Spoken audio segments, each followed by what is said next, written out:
The way I would think about your artist website, it really is an archive. It's the place where you show the breadth of your work as an artist, and it's totally okay to have work on there that is several years old. And I think what I really want people to understand about artist websites is what the relationship is between an artist's website and their social media, because ideally, you really should have both. For example, social media is very different than a website. Social media is basically where everybody hangs out. It's the day to day. It's okay, what is this artist doing this week? What were they doing last week? It's not what were you doing 3 years ago. And so the website and the social media, they really complement each other. They go hand in hand. And so if you don't have social media and a website, I would definitely make sure that you start working on them. Between the two, the one that's easier and faster to set up quickly is definitely social media. A website takes longer because you have to build it, you got to pick a platform and do all that stuff. You could create an Instagram account in like 5 minutes. So that would be very easy to do. But ideally, you definitely do want to have both. Welcome to all of you in the chat. Losado, Seacoast, and Zet is asking, is it too young to have an artist website in high school?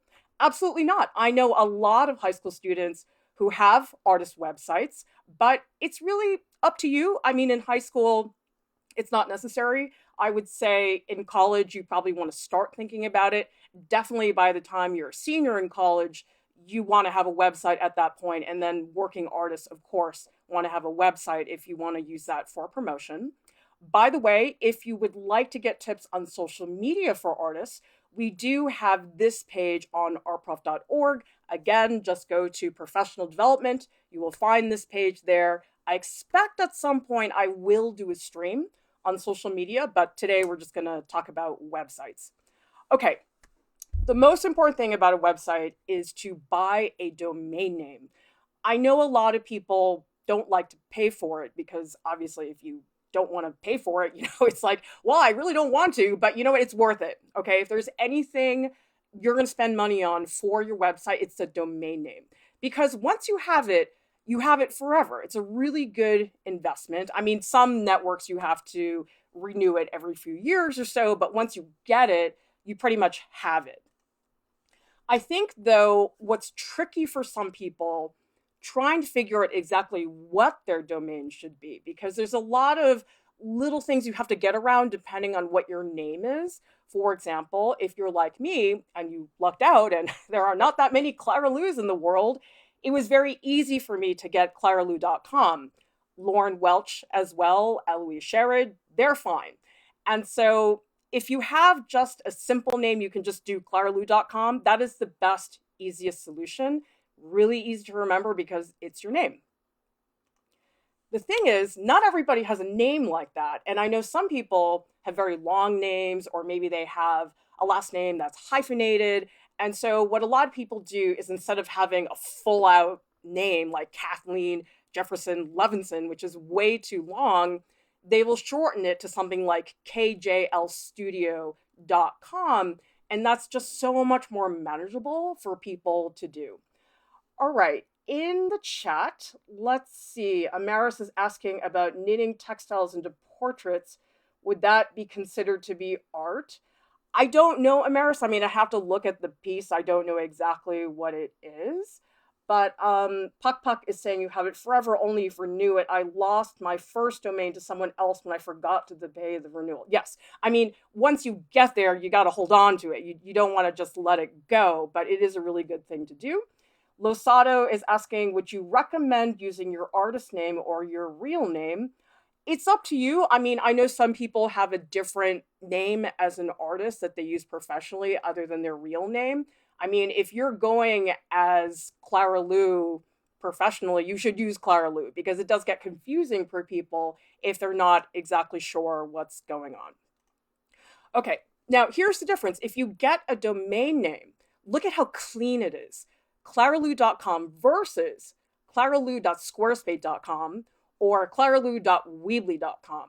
I get a lot of questions from people about various platforms to recommend, And there's a lot of them out there. I know a lot of my students are using Squarespace. It seems like they have a lot of nice, clean templates that seem really well suited for artist websites.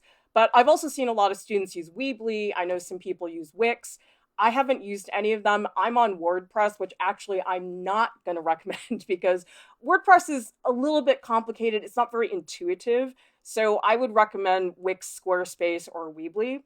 But the thing is, if you don't buy a domain name, you end up with claralieu.squarespace.com, which is really long and a big pain. Seacoast is asking, would you recommend a .com or .ca domain for a CDN website? Is there a benefit to having a country domain? Not that I know of. I mean, I think it's okay if you want to do that, but I think .com is usually better known by a lot of people. And let's see, Losato's saying, for me, most people I work with only know me as Losato and not my real name. All right, well, then in that case, I would use Losato if that's the name that people are going to really identify you with. That sounds like a better choice. Okay, now if you have a name that's a little bit more common, you can think about tacking on an extra word like Clara Lieu art or Clara Lieu illustration. The only thing is, you want to avoid having a word that's really specific, like illustration, because you don't know what you might be doing in 10 years.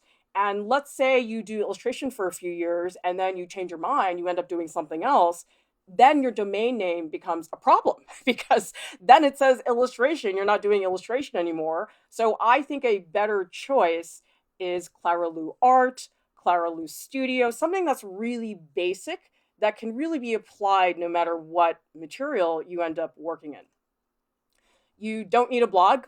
Blogs are over. I had a blog for a very, very long time, and I actually just retired it a few months ago because all these other platforms have been taking over. So don't worry about that. That is not a concern for most artists. I think an important thing on a website is to show that your site is active and that it's up to date. Because I can tell you, if I go to a website and there's something really obvious that says this has not been updated in 2 years, it makes me not want to look at the website. So you want to make sure that something on the front page changes every now and then, so people don't feel like, oh, this is a dead website and nobody's really taking care of that. That's very important. What I recommend, do something that's a really simple change. Don't do something where you have to overhaul the design. That's a big pain. And so you'll see if you go to artprof.org, every now and then, I just change the video. And that's extremely fast and easy for me to do. And that way, when people go to the site, they know that it's actually being maintained by somebody actively. Julie is asking, what do you think about using a catchy name like your Instagram one, for example, instead of your real name? I think it's probably better, Julie, to have your real name for your website domain because your website's a little bit more formal. I think on social media, the interaction is a lot more casual. And I think typically speaking, if I were an employer and I wanted to look at an artist, I probably would look at their website first. I would look at the social media, but the website is more the formal version of you. So in my opinion, it would be much better to use your real name. All right, let's take a look at this next page. So another simple thing you can do, change the image on the homepage, because the homepage, people are definitely going to look at that. You don't want to have them have to go deep into your website to notice that something has changed. So if you go to the front page, you just fix the image, or better yet, update the front page with an upcoming exhibition or something that's current. That's a really good, simple way to make that change. Because I know a lot of people, they get really intimidated by how much work they feel they need to do on their website. Like, oh, every time I work on my website, it's got to be this big thing. It does not have to be. Sometimes I go to my website, I change like one thing. I add one thing to my resume, and that's fine. I mean, that's all you need to do sometimes to maintain your website. A lot of people ask me how often you should be updating things. So let's look at this comparison between social media and your website. Now, this is a huge generalization. It does not work for every single artist, but this is what I have noticed tends to work for the general average artist.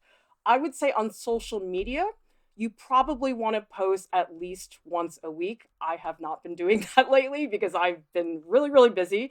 But I think once a week, if you're just getting started, is necessary so people don't forget about you.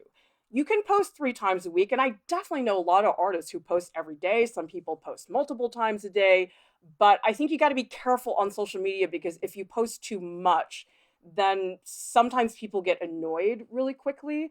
Or if you post tons and tons all at once and then disappear for a month and then post twice and then disappear, it's very inconsistent.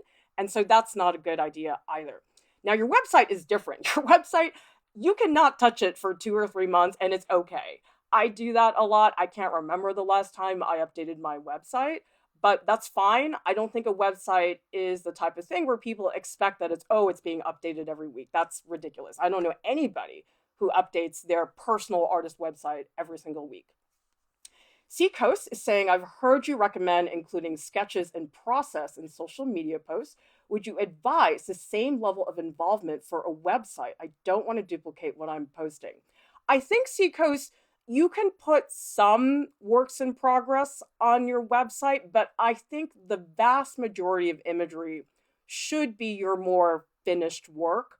And social media really is the prime place to be posting works in progress. I mean, I have a few works in progress pieces on my website, but they're definitely not the majority of images. Justice is saying, you have any advice for an artist who creates erotic art, trying to find a target audience on social media to direct them to a website? Well, you have to find your audience, Justice. I can't get into that right now because that would take another hour to explain, but basically looking at hashtags, looking at what other artists in the same area are doing, that is very helpful. Like if you find somebody who has somewhat similar artwork and you look at how they post and what their strategies are, sometimes you can really implement some of those strategies, and I can find that very, very helpful.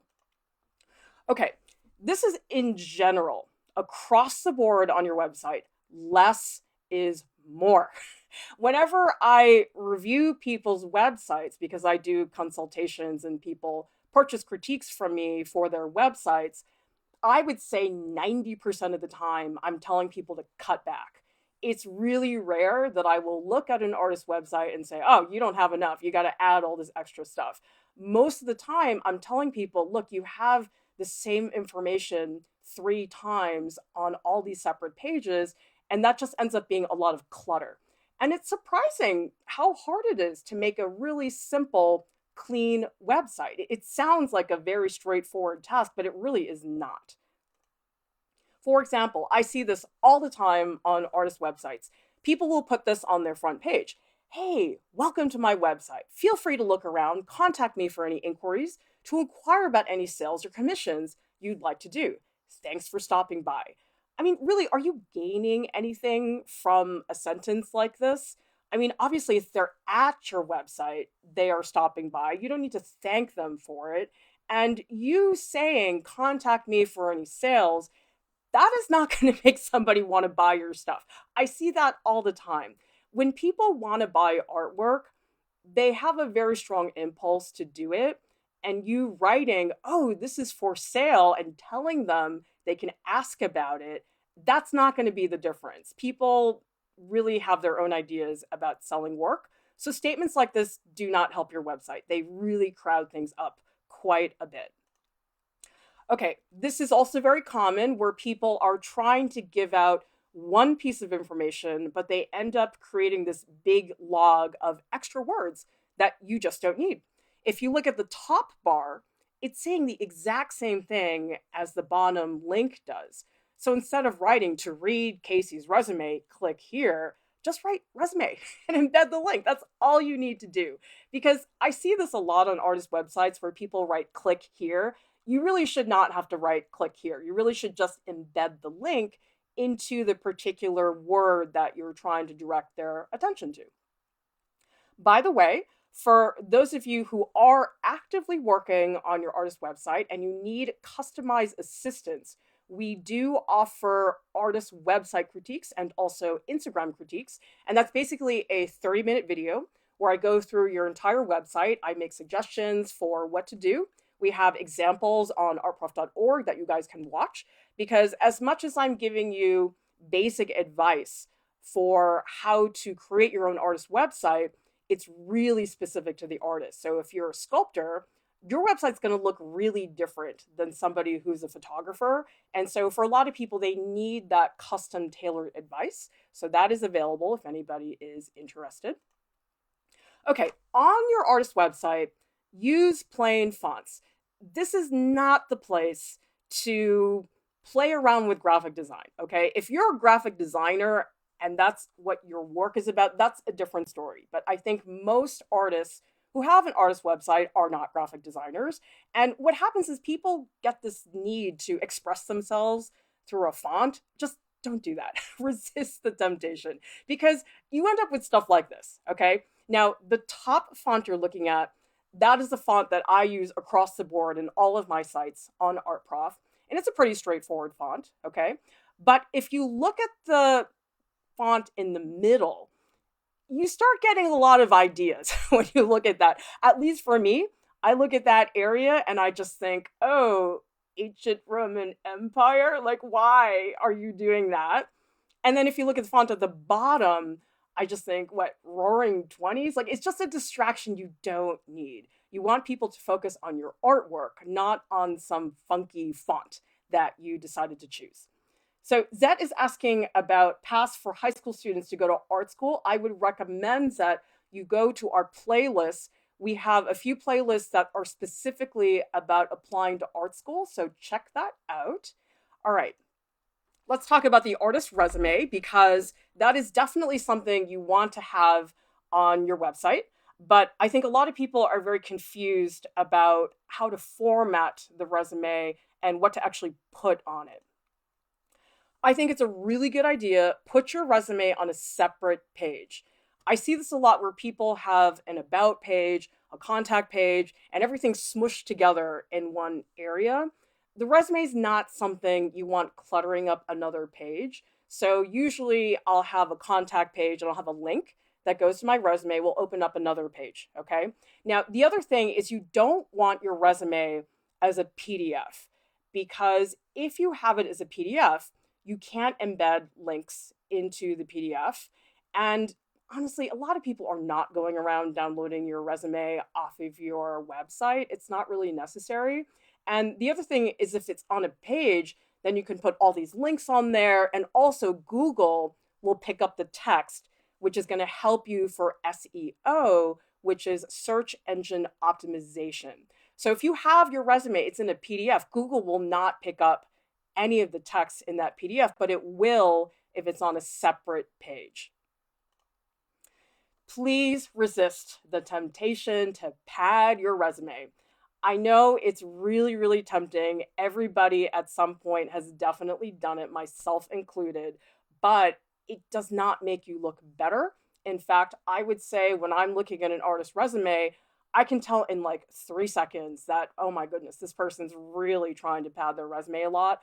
I would much rather see a resume that is shorter with higher quality items than one that's 3 pages long, but half of it is stuff that really doesn't matter. So really try to resist that temptation. I know a lot of people do it because they worry, oh no, my resume is too short, it makes me look bad, but it doesn't. Your resume is what it is, that's fine. People are going to just look at it for what it is, as opposed to you just adding so much extra stuff that it makes it hard for people to read through it. And honestly, when somebody's really padding, it starts to come across as a little bit desperate. So it's better for you to not do that. Puck Puck is saying for the resume, you recommend cutting it down to the basics. I do, but I'm going to go over in a little bit some of the specifics about that. Seacoast is saying, I don't have anything faintly resembling a resume for my art. Is there anything I could include in place of that? Probably not. I mean, Seacoast, you don't have to have a resume on your website. I mean, your website's whatever you want it to be. But I would say if you are applying for jobs in the arts field, if you're trying to get galleries to look at your stuff, you're going to have a resume. That's pretty much standard if people are looking at your work to show. Okay, one thing you want to avoid is repeated exhibitions.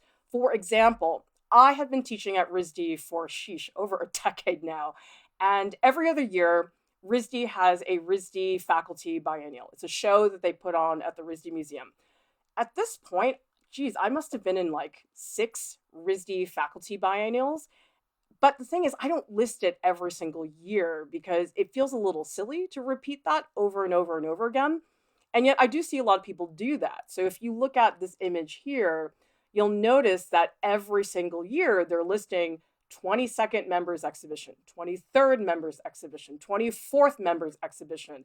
It just keeps going and going. And I'm not saying you shouldn't include that show. It's just you don't need to include it every single year if it's something that you're constantly participating in. I have the faculty biennial, it's on my resume, but I think it's only on there twice or something. So it's really not necessary. It doesn't increase your chances of getting hired to have that repeated several times. So I would just clean it up a little bit more. Puck Puck is saying for the resume, no description and eliminate specific dates. I don't think you need a description of the jobs that you've had. Most of the time, people will just list the position like gallery director, and they'll list the gallery. I think for your website, you don't really need that. If you are applying to a job and you're sending your resume directly to the employer, then you might want to write a little bit of a paragraph about what your position was. But on your website, you don't really need that. Dates you need to keep.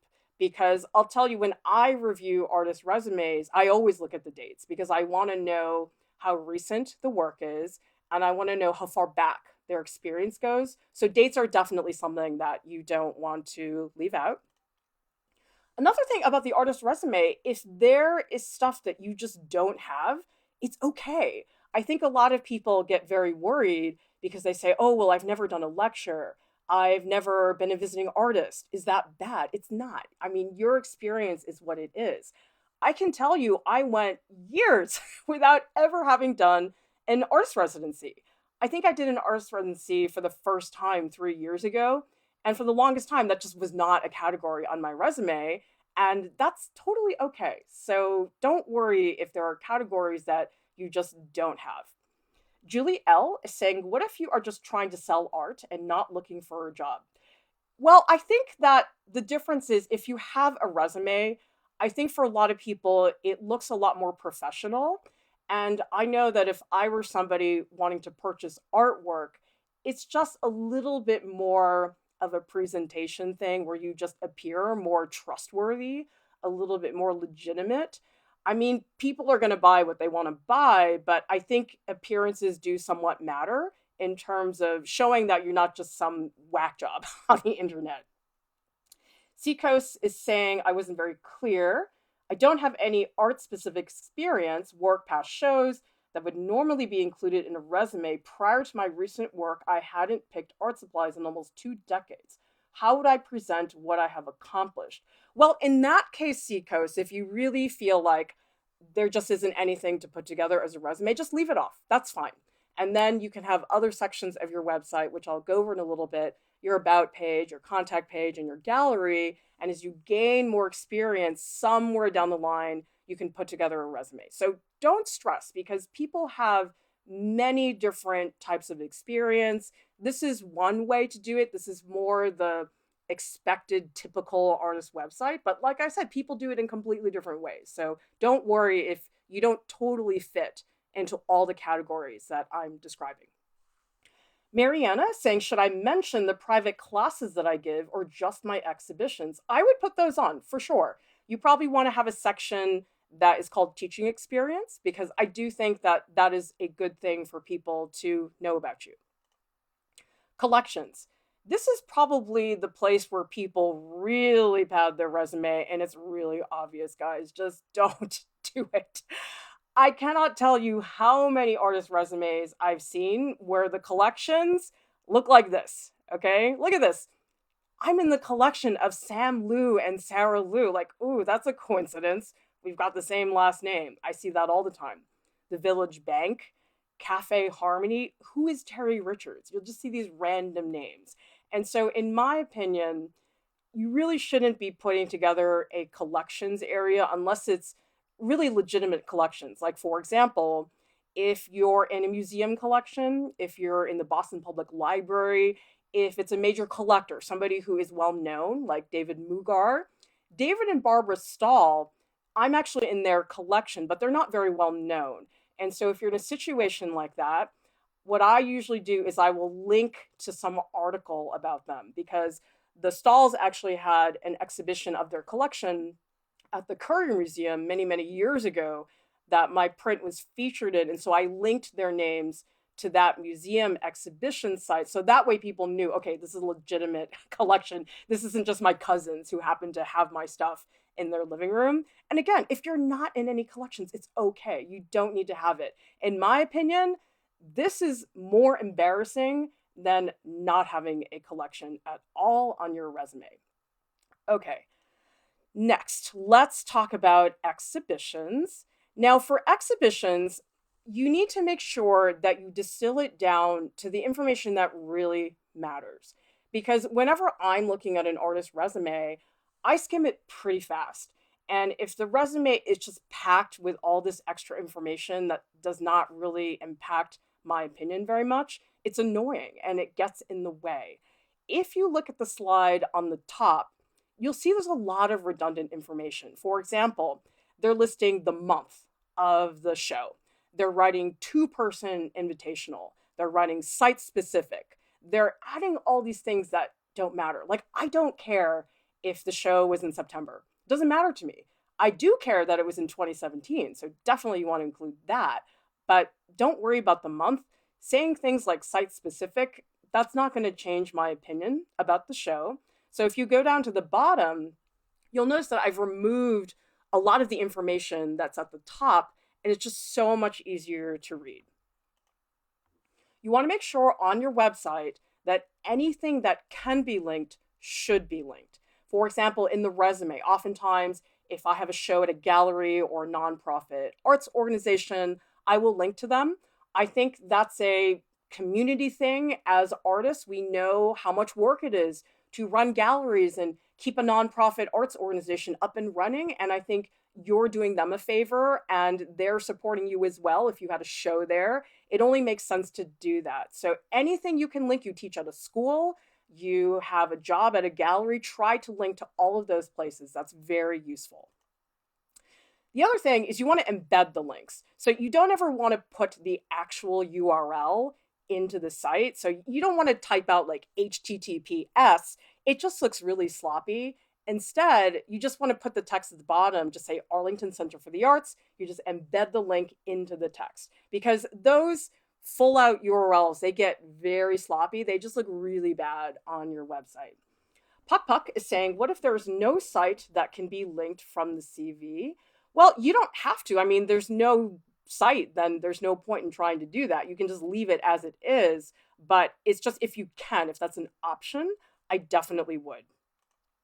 Okay, this is also a little trick that makes a big difference. So if you link to, say, an art gallery, okay, you want to format it in your website so if somebody clicks on the gallery link, it will automatically open a new tab in your web browser, okay?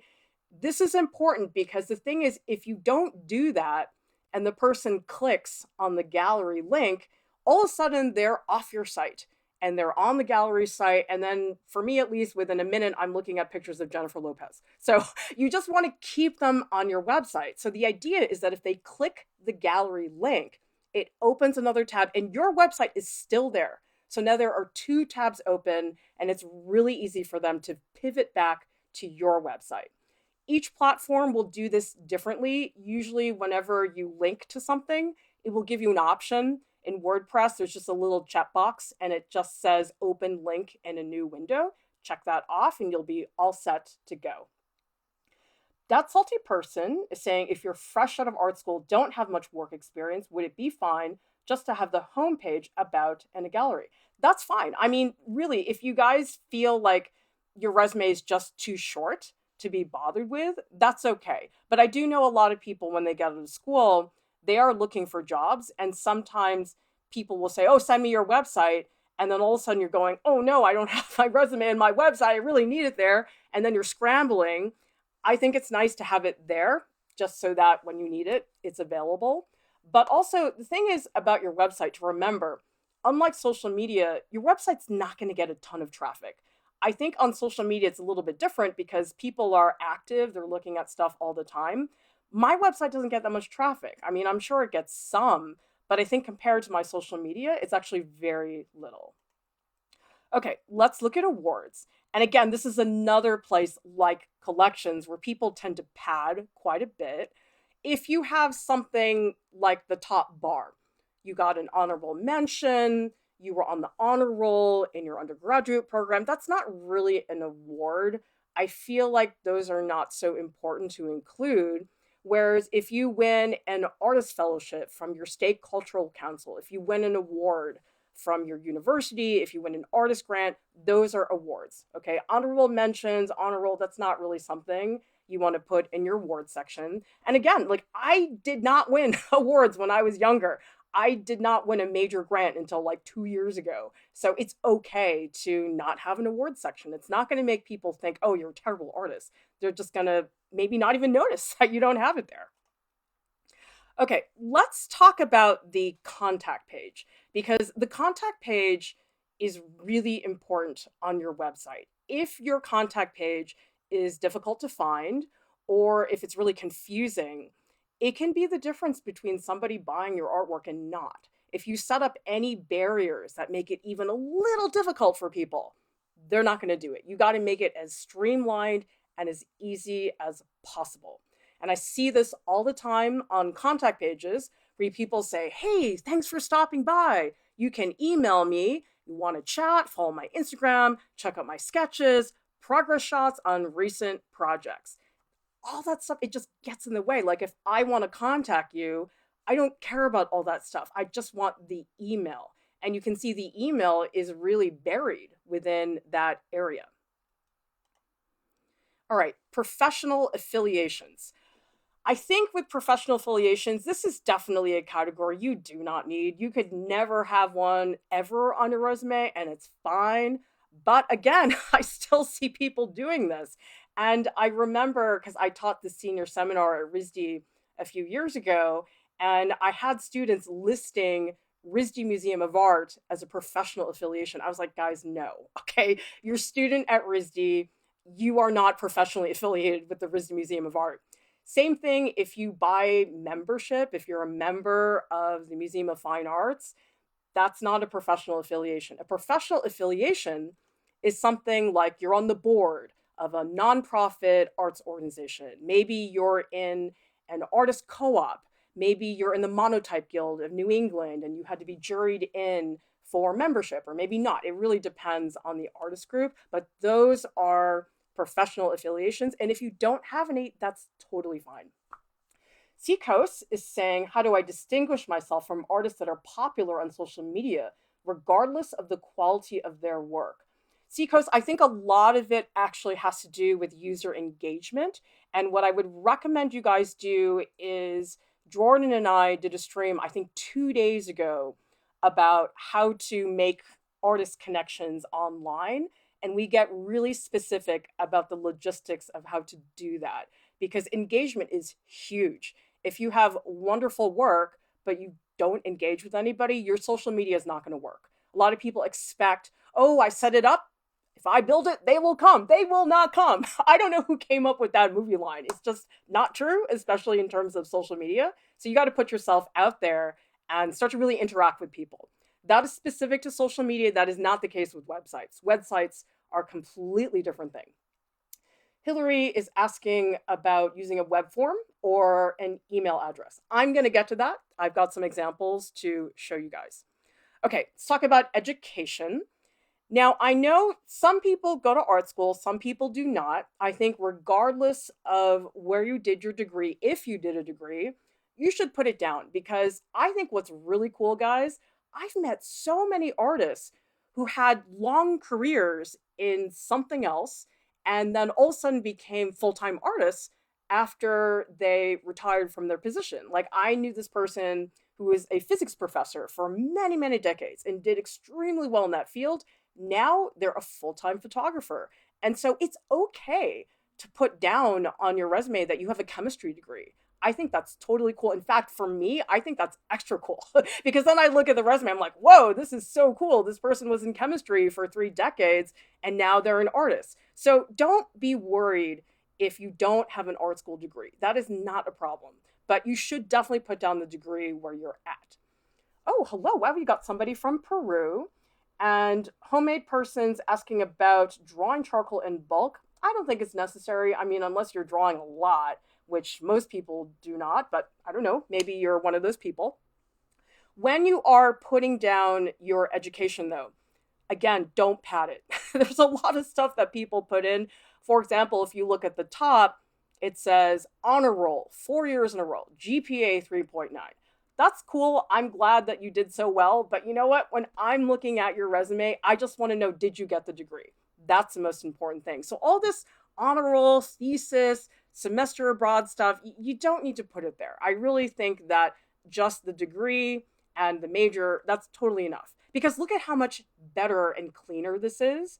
I put down European Honors Program because that's a particular program at RISD that I was in. But look at this, 2004, MFA in painting, Boston University. That's all you guys need. Don't clutter it up with lots of extra information. Okay, let's go over the contact page. A lot of people have these contact forms on their website. Some people have the contact form and their email. Some people include their phone number or their address. My feeling is that you really don't need to have your phone number there. I don't like to have my phone number there because it's a privacy thing for me. It depends on you. It's your personal experience and choice. My feeling about contact forms is that, number one, I have never filled one out. And number two, I always feel like they're not going to a person. I feel like if I were to fill it out, it would just go into space and disappear. And so I feel like I am more confident about contacting somebody if I'm actually sending something to an email. Some people say, oh, okay, well, I won't have both.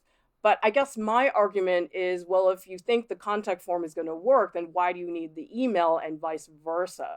So again, these are all personal choices. I'm just telling you based on my own experience, because one thing that I did a lot when we launched artprof.org was I did something called usability testing, which is basically where you have somebody sit down in front of your website and you have them click through it as if they just were visiting. But the difference is you ask them to tell you what they're thinking out loud.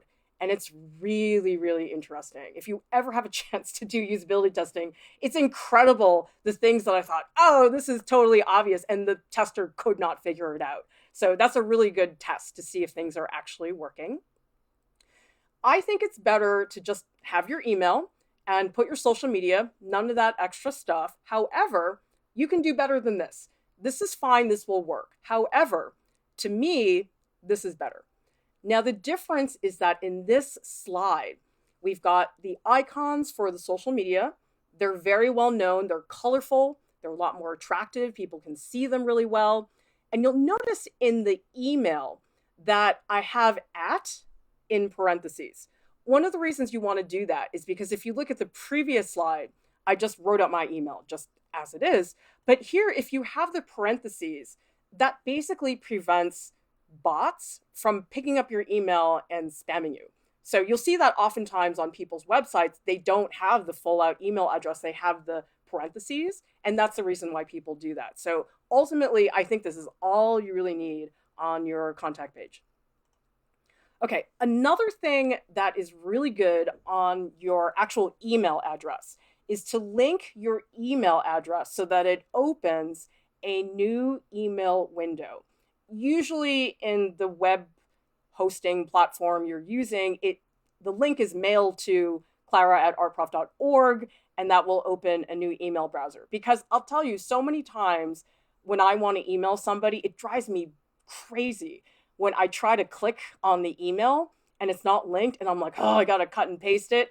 And I know that's extremely petty and really lazy, but it's like, again, it's like one more little thing that you're making people do. Whereas if you just click and then an email browser just opens, it's so easy to send that email. And so if you can make that happen, that's a big difference. Okay, I do recommend on your website that every page should have an image. Even if you don't technically need one, I think images keep people engaged and it just looks better. For example, if you have a page like this and it's just text, it just looks dull. And it's not difficult, I think, just to throw one image. In fact, what somebody said earlier about putting on a work in progress image, this might be a good place to do that because this is not a gallery, but you also want to keep people interested by putting something visual that they can actually engage with. Okay, let's talk about your about page. The about page is important because it's not the same thing as your resume. Your resume really is the nuts and bolts of your career. The about page is more personal. This is how you want people to know you as a person. And I do think today people really care about that. They want to know who you are beyond just the artwork. I do think it's important that at the very least on the about page, there is one photo of your face. I know a lot of people are very self-conscious about this. I think that you have to get over it because if you don't show your face anywhere on the website, I think for a lot of people, it feels like they don't know who they're looking at, and it just feels a little bit evasive. Here's an example. My daughter wanted to take this cartooning class at this continuing education place, and there were two cartooning classes. And of course, I Googled both of the instructors. Career-wise, they weren't that different from each other. And so to me, it wasn't a huge difference which one I chose, but I just was sort of curious. So I Googled one. This instructor had a website, they had social media and everything. But every site I looked at, I could not find a single photo of that instructor. The other instructor had like a nice professional photo of themselves on their website. Take a wild guess who I went with. It's shallow, but it's true. It's like you want to know this is an actual real person. Seacoast is saying image headers and banners used to be all the rage. Would you suggest that images be in the body of the page or the header and banner? It really depends, Seacoast. I've seen it done in a lot of different ways. I think the important thing is that the information that's most critical is at the top. Because I've seen websites where you go to the homepage and you have to like scroll down to actually get the information. And you don't want that. You want people to get the information the second they hit the page. And the scrolling is like a little extra icing on the cake thing. It should not be where the critical information is. Let's see. F. Koch is saying, what resolution would you recommend for gallery images? I think you don't want to have images be super high resolution because you don't want people to be able to download a super high resolution image of your artwork. So I usually do an image for pixels. It's usually like 1366 by 786 or so.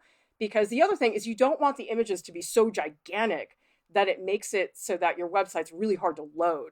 That can be a problem because if your website takes too long to load, people will leave in like 2 seconds.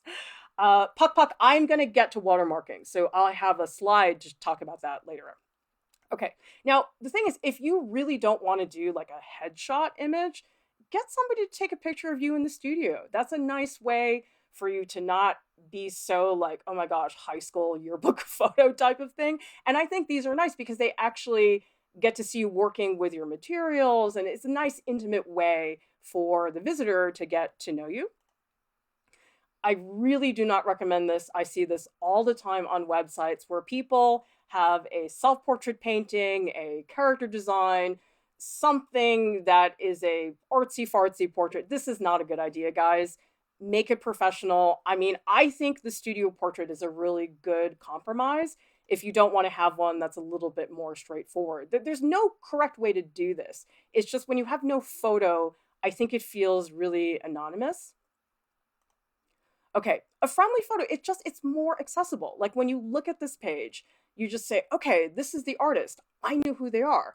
Just picture going to this page and having no photo of the artist and reading about them. It's a little bit strange. So I would definitely just get over it. Guys, most people do not care about how you look and stuff like that if you're an artist. It's not like you're an actor and you're trying to get a movie part. So don't worry about that. Okay, your About page should also have a written statement of who you are that's written narratively, because this is where you get to show a little bit about your voice. Because in the resume, there's no voice. It's just, this is what I did, this is my job, that's it. Here's where you can really tell people about who you are so that they get a sense of your personality a little bit. And the way you write it makes a really big impression on the people that are visiting your website. For example, I could write my bio like this. Hey guys, I teach at RISD. I made this website called Art Prof. Portraits and figure drawings are what I love the most. In my spare time, I like reading, gardening, and hugging my guinea pig Bubba. All those things are true, okay? None of that is made up or anything, but I think you guys can probably tell for somebody like me to write a statement like that, it's a little embarrassing. Like I sound like a really young, inexperienced person. And for me, I would not want to be represented that way. On the flip side, I have definitely seen sites with stuff like this. Clara Lieu is a renowned artist who has won numerous awards across the region.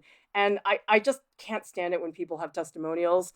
Riveting and beautiful figure paintings that reflect the innermost essence of a 21st century life. Like, really? Like, who do you think you are? Okay? Because you know something?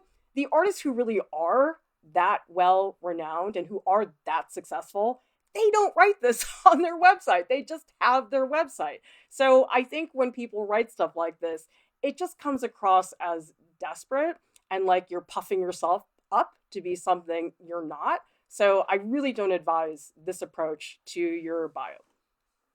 This is the one that I have. It's more factual. And I think if you don't really know what tone of voice you want to adapt, a more factual one tends to be on the safer side. Because I think for most people who are watching the stream, you probably want an artist website for some professional reason. Most people don't put it together for fun. Although, I don't know, maybe some of you guys are. But my assumption, the people that I consult, they really are trying to make a career of that. And so if you write something that's more factual, I'm an adjunct professor at RISD, I'm a partner at Art Prof, my studio practice uses drawing, printmaking, and sculpture as a means towards exploring the extremities of human emotion using the figure and the face. So the idea is that this statement, it sums me up really quickly, but in a narrative format that just is friendlier than the actual resume. Mac says, speaking of oneself in third person always sounds a bit pretentious. Yep, I would say that. Seacoast is saying, now I have images of you hugging Bubba a lot. That should be April's Art Prof dare. Actually, this is really sad, but Bubba died a year ago. So that's not really true anymore. I should add Fluffy or Jub Jub or Wheat because they're alive right now. Anyway, That Salty Person is saying the second About example looks like those blurbs at the back of the chip bags. Awesome. I love that. Artist Faina is saying to write the About page from the third person or the first. I don't think it matters. I mean, I see people doing both. I like to do first because I feel like it's a little bit friendlier. Third person can work. I mean, if you talk about yourself as a renowned artist, that's a little bit silly. But you can write, Clara Lieu is an adjunct professor at RISD. I don't think one is better or worse. It just depends on what you prefer personally. Don't worry, Seacoast. It's my fault for having an out-of-date slide in this lecture. Okay, moving on. Let's talk about photographs. One of my colleagues said this to me a few years ago. He said, artists live and die by their photographs. Sounds dramatic, but guys, it's true, okay? Because 95% of the time, people are going to see your artwork on a screen before they're going to see it in person, if they ever see it in person. In fact, that's sort of a rare experience. And so for that reason, you have to imagine that the photographs that you shoot of your artwork are critical. They are essentially representing who you are to the world. And so you have to take the time to shoot clean, accurate photos of your artwork. Little things matter. Like you look at these two photos of this sculpture, you can see the cropping's weird, the one on the left, the background's too dark, the whites are really blown out. And the thing is, the photo on the right, It didn't take longer to shoot, but it took more time in terms of really thinking through, okay, what are some of the things that I really need to prioritize? Backdrops really matter for photos, especially of 3D work. 3D artwork is very hard to photograph well if you don't know what you're doing. And we do have a page on artprof.org about how to photograph artwork, a basic guide. And we also have another page that talks specifically about 3D artwork. Because the thing about this stuff, you guys, it's not difficult. But the thing is, if you don't know these tricks, they're really hard to figure out on your own. So we've done the work for you, so you don't have to reinvent the wheel. Busy backdrops look terrible. If you take a picture of your sculpture, there's all this crap in the background, makes it really hard to see the sculpture well. Sometimes if you have a backdrop where there's this like really obvious horizon line, the wall is white, the table is brown, that's also really distracting. You want it really clean so we can see the artwork. Like if you look at this piece, you got a nice, clean, white background. All you're looking at is the sculpture. You're not looking at anything else. And that's very important in photos of your artwork. All right, let's talk about watermarks on images. I've seen a lot of people do this. So if you look at the image on the right-hand side, you see I've written claralieu.com over it as a watermark. I know a lot of artists do this because they're worried about people stealing their artwork online. And I can tell you, the only way you can 100% make sure nobody steals your artwork is to never post anything online. And I'm guessing since you're watching this stream, that is not really something you want to do. And I can also say, if I saw an image and there was a watermark on it, honestly, I would just, if I wanted to steal it, I would just Photoshop it out. It would not be that difficult. Some people put the watermark in little letters at the bottom. Great, I'll just crop it out. The thing is, the people that want to download your stuff, they will. And I know people put my stuff all over the place. I don't know why, but people always seem to want to put a poem over my drawings. And they always seem to want to tweak the color and make it very blue or purple or something like that. And yeah, that's annoying. But the thing is, nobody's making money off of that. So I just let it go. Now, if Target took one of my drawings, I don't know why they'd want to do this, and put it in a t-shirt line and made hundreds of thousands of dollars, then I'm going to call my copyright lawyer. But for these people that want to put poems on it, whatever, I would not put the watermarks on. I think they're really tacky looking. They make it really hard to see the artwork. So I recommend not using those. Okay, if you have an artwork that you know is definitely black and white, but let's say you shoot a photo of it and the color balance was a little bit wrong, go into Photoshop and just desaturate it. Make it black and white. It just evens things out. It's a little extra step you can do to make the image a little bit more clean. If you can afford it, a DSLR camera and a lighting kit, it's a really good investment. Now, I know not everybody can afford that, but I can tell you if you want to work professionally as an artist, if you're going to art school and you want to make this a career, you're not going to photograph your artwork once and be done. You're going to be doing it a lot. And the lights that I bought, I think I bought them in art school, which was a long time ago. Once you have that lighting kit, you have it forever. And actually, you can get a pretty good DSLR camera used for not that much money now. And so if you can afford it, that's great to have. But I can also tell you that honestly, the smartphones that they're making now are such good quality. I mean, I'm amazed at the quality. For the longest time, I didn't really pay attention to it that much because I would just shoot everything on my DSLR camera. But the thing is, once I got an iPhone 10, everything changed. I was like, whoa, these photos look so good. And so when I used to photograph images for social media, I used to use my DSLR. I never use it now. The only time I use the DSLR is if I'm shooting video or if I want to shoot photos for like a print catalog, like something that has to be really high quality. I would say like 90% of the time I'm using my iPhone 10. So I would say that is definitely worth the investment. Saturn Dawn is saying, finished my first painting since I was a kid. So the timing of this stream is neat. Time to create my artist website for my single painting. Well, you know, sometimes it's good just to get it up and running and you don't have to tell anybody about it. And a lot of these platforms, you can build it and keep it private until you're ready to make it public. Because the thing about a website, you can't do it overnight. I know some people say, oh, I did. And I'm like, okay, I'm sure you did. but I'm not so sure about the quality if you threw it up overnight. So it is a good thing to have in progress, just so that you don't have to do it right away. Because a lot of times in art school, I have these students who get really panicked and they send me an email, Clara, what do I do? These people, they want a website. I don't have one. I'm like, well, get to it. You're going to have to get started at some point. Okay, on your website, you got to make sure that any social media account that is on your website that is actually active. For example, if you are on LinkedIn and it's got a resume from 6 years ago, that's not going to look so good.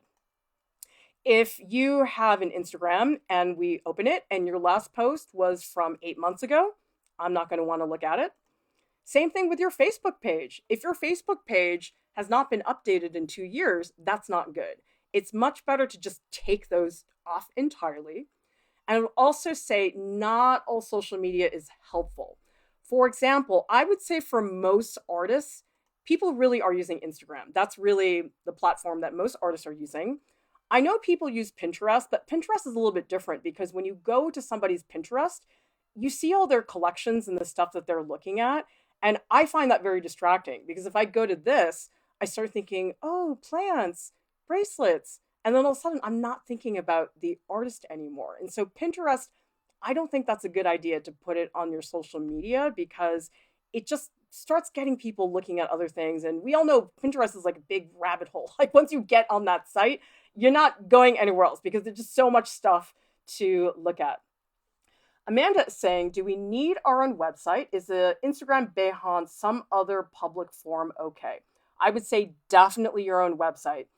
I have a Behance because RISD gave it to all the alums and the students. Nothing has ever come through on Behance. Same thing with LinkedIn. LinkedIn, I think, is a little bit better if you're in another industry. I have not found it helpful for artists. And Instagram you need to have, but really, you guys, you need to have your own website if you want to work professionally. And again, ultimately, this is all your decision. If you're in a place where you're like, I really can't do it, this will tie me over, I would say bare bones, have an Instagram. Definitely have that. But ultimately, you do want to have an artist website. Mac is asking, what's your opinion on suffixes for sites and social media? Clara Lieu Fine Art, Clara Lieu Studio, they all seem overused, and yet the name alone doesn't imply content. Mac, I think it's fine. I think that for some people, it makes more sense, especially if they have a very common name. I'm not bothered by that. I feel like people don't usually stumble upon your website by accident. Usually they already have seen me on social media or I met them in person. I gave them my website. It's not very often that people will go to my website not knowing already that they're going to be looking at an artist's website. Seacoast is saying, Pinterest reminds me of having to look through relatives' photo albums on the annual visit. Yeah, it's just, that's not where you want people to go. People are so easily distracted that you just don't want to give them another opportunity to do that. Videos are not always helpful to have on your website, guys. I know some people think, oh, video, that's great. That will make me look really good. Not if the video is really poorly made. And I've seen this where I've gone to an artist's website and it's just a really badly produced video and there's terrible sound and it's too dark, or it's like really corny and not very well produced.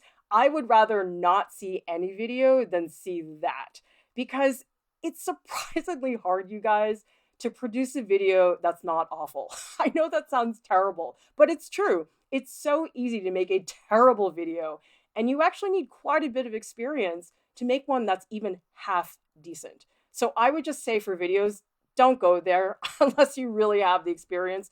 I have a video on my site, but it's professionally produced, and we know what we're doing here at Art Prof with videos, so it's okay for us. Let's see. That salty person saying, is it fine to link to a social media if it has a lot of old art when you first got started? Yeah, I think that's fine as long as you're currently updating it. I mean, my Instagram goes back many years. That's fine, but I am updating it every now and then. Smitty is asking about business cards. You know what, Smitty, the only time I have found business cards helpful is if I go to a conference or I go to a convention or an event, and I can give somebody my business card. But actually, I think the quicker thing that I do now is everybody just whips out their smartphone and they say, "Oh, are you on Instagram?" And they just put you in there. Like, you're actually more likely for me to remember you if I put your Instagram on my phone than if you give me a business card. The business card, I lose it. And I'm always like, where did that go? And especially at a conference, there's so much going on. There's all these things you're collecting. And so I think it's actually better to do it like that. Or another thing you can do is you can email that person maybe a week after the conference, and then you're in their email. And that also tends to be better. Let's see. Amanda's saying, what's your opinion on using Squarespace or Wix? I have not used Wix before. I barely touch Squarespace. A lot of my students happen to like it, so I would say that that's a good recommendation. And Artist Fana is saying, is Google Sites too simple? I have never used Google Sites before, so I'm not really sure, but I think that Squarespace and Wix and Weebly should take care of it for you.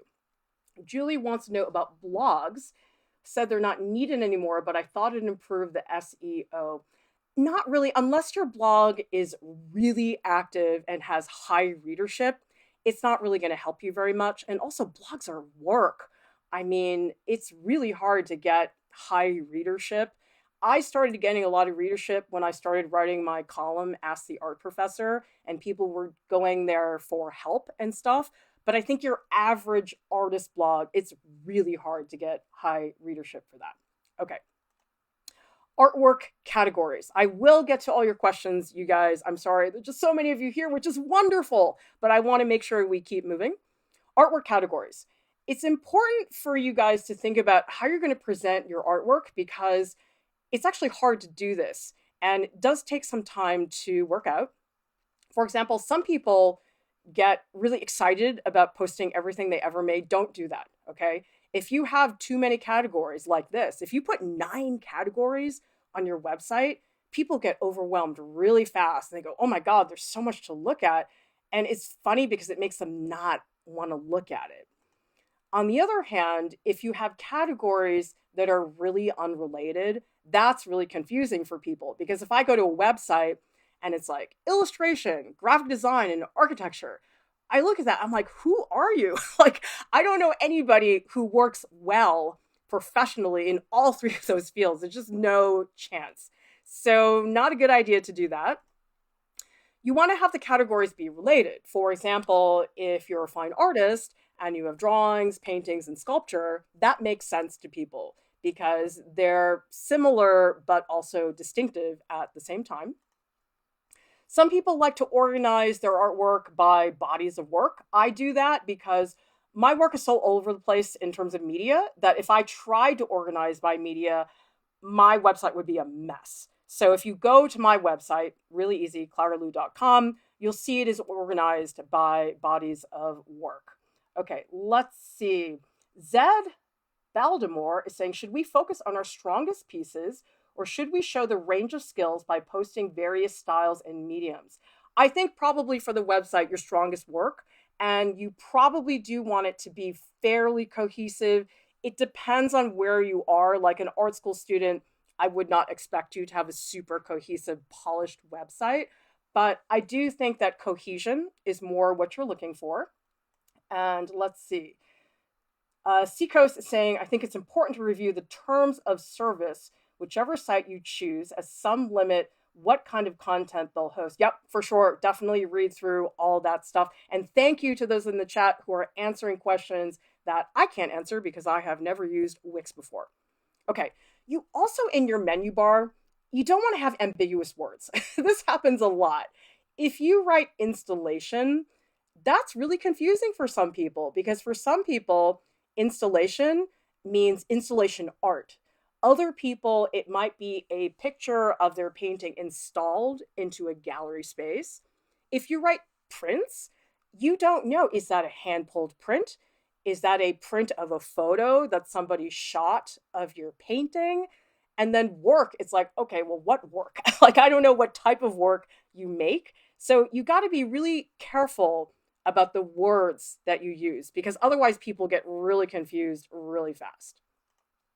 Menu bar, Really, really big one, guys. Don't mess up your menu bar, because if your menu bar does not work, your website's not going to work.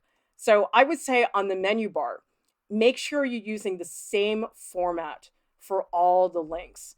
So if you say, okay, works on paper, that talks about media, but then you say 2019 prints, that's weird because all of a sudden you're talking about dates, and then up and out could be anything. Maybe it's a body of work. And then you have archive. Guys, don't put archive on your menu bar. Basically, what that screams is old stuff. It's not interesting. Nobody wants to see something which is marked old. Even if it is old, don't mark it as archive. Just put it in your gallery, and that will be totally fine. Smitty is saying, why is this stuff never talked about in classes? Well, I can tell you, I covered it in my senior seminar that I taught at RISD, but I was sort of an anomaly. I think oftentimes it is not covered, but these logistics are important, and they're not things that are fun to figure out by yourself. I know that because I did. Okay, so on the menu bar, don't put on too many items, because once you start having like 6, 7, or 8 items on the menu bar, people get really overwhelmed. So if you say portfolio, recent, bio and statement, contact, info, and like people are so overwhelmed by that, don't do that, okay? All right, on the menu bar, make sure you don't have something that's totally not related to your art practice. I think it's much better to create a separate site if you do something else that's not related to your artwork. Oh, sorry for the typo in that slide. Anyway, like if you're an artist, but you also happen to be a yoga instructor, that's great, but don't put yoga on your menu bar. Like it just is really strange and looks really out of place. I've seen this a lot. I mean, if you really feel like your art audience wants to know about you as a yoga instructor and you think that's really helpful, you can. I mean, all of this is your decision ultimately, but I find it very distracting because then I click on that and I start looking at yoga classes, and then I'm not thinking about the artwork anymore. Okay, this is a better menu bar. If you have, let's say, 5 items, contact, about, drawing, painting, printmaking, that's all you need. Really try to keep it to very, very few items as much as you possibly can. Amanda's saying, best piece of advice for someone who doesn't go to art school, you go to Brown, not RISD. Yeah, okay, cool. All right, I think we went over this earlier, but I'm gonna say this again. Compress your image files. There is a setting in Photoshop, Save for Web. And what that does, it compresses the image files so that way the images don't take like an hour to load on your website. I mean, that is pretty much the fastest way to get somebody to leave your website. If it takes like 3 seconds to load, I'm out of there. So make sure you compress the images so that they're very easy to do. Don't stack your artwork images. I can tell you from observing people doing usability testing, people hate scrolling. And I know it's really petty because you're like, really? It's not hard to scroll. Everybody who I tested got so annoyed when they had to scroll. So basically, if you have a page that's supposed to be a gallery and you have like image 1, 2, 3, 4, like stacked, and then you have to scroll up and down to see all the images, don't do that because it's just too much work for people. I know that sounds silly, but next time, watch your own behavior on a website. I think you'll see that a lot of us are like that. I think a thumbnail gallery is a lot better because if you look at this thumbnail, okay, we got 12 images and you can see them all at once without ever scrolling. Another thing you can do with the thumbnails is you can have the thumbnails be like a piece of the artwork. So that way, when people click on the thumbnail and then they open it up to the actual artwork, they're seeing something new. Because if you show the entire artwork in the thumbnail, it's a little bit less exciting because then you're not seeing something different. But thumbnail galleries are great. These are really, really good to do. Okay, you can do thumbnail galleries anyway, though. I mean, this is Song Kang, and she actually is doing a bunch of tutorials for us, beautiful pen drawings, and you can see hers is not a grid like the last one we saw, but I think it looks great for her website. So there's a lot of different ways you can do those thumbnail galleries. Artist statement. We all love writing these, right? No. I mean, I always find the artist statement such an ironic thing. It's like, well, we are here because we like to express ourselves visually, not because we love writing. But unfortunately, it is something you should have. And if you guys need help writing an artist statement, go to our playlist on career advice for artists. And we have a whole video that covers how to write an artist statement because it's a little bit more involved than what I can do right now. But this is a great artist statement. This is by Ayame, and she is a former student of mine. You can get her link to her website in the video description, and all the artists who I mentioned, they're all in the video description below. But this is an excellent artist statement. It's really short, and you can tell exactly what her work is. You see pinch and coil techniques, organic wabi-sabi feel, slow process of hand building ceramics, subtle detail, time and intention into each piece. Another thing about the artist statement, keep it short. I know on some artist grant proposals, they're like, write 5 pages. You don't need to do that on your website. I would say 1, maybe 2 paragraphs, but not more than that. Because people don't read stuff. It's like, if I see that it's 4 paragraphs, I just won't read it. I mean, there's a reason why we have TLDR, too long didn't read. It's because people don't like to read things on the web. So you got to keep it really short. Smitty is asking, why do artist statements refer to the artist in third person? They don't always. I sometimes write mine in first person. So it's sort of the same thing as the about page. It's your decision which one you want to do. Just don't write something like this, guys. Like, these artist statements drive me crazy because they're just so pretentious and they don't make any sense to me. Like, if you try to read the statement, particular focus in different performative modes of art making is an attempt to promote bodily interspecies, intercultural live encounter. I mean, if anybody in the chat can explain to me what this artist statement is actually saying, you'll get a prize because I have no idea what this artist is up to from reading this statement. I find a statement like this very frustrating. Okay, very important edit. If you have typos in your website and really obvious errors, that's not going to reflect well on you. I recommend getting another person to look at it because at a certain point, you've looked at your website for so long that you no longer see those mistakes. So have a second person take a look at it. And I want to remind you guys, if you need something more customized on your website, we do offer artist website critiques. These are 30-minute videos. I just go through your website, tell you what I think needs to be fixed. You can look at examples, watch some of these on our website, purchase an artist website or Instagram critique. And I hope you guys will explore more of our free resources over at artprof.org. Lots of stuff which is not available on our YouTube channel. And I hope you will also subscribe to our channel and join the Art Prof family. Thank you so much to our top Patreon supporters who do such a great job keeping us up and running. I would say, guys, if you have a question, post it as a comment after this video gets posted because I got to close out the stream and I will see you guys next time. Thanks for watching.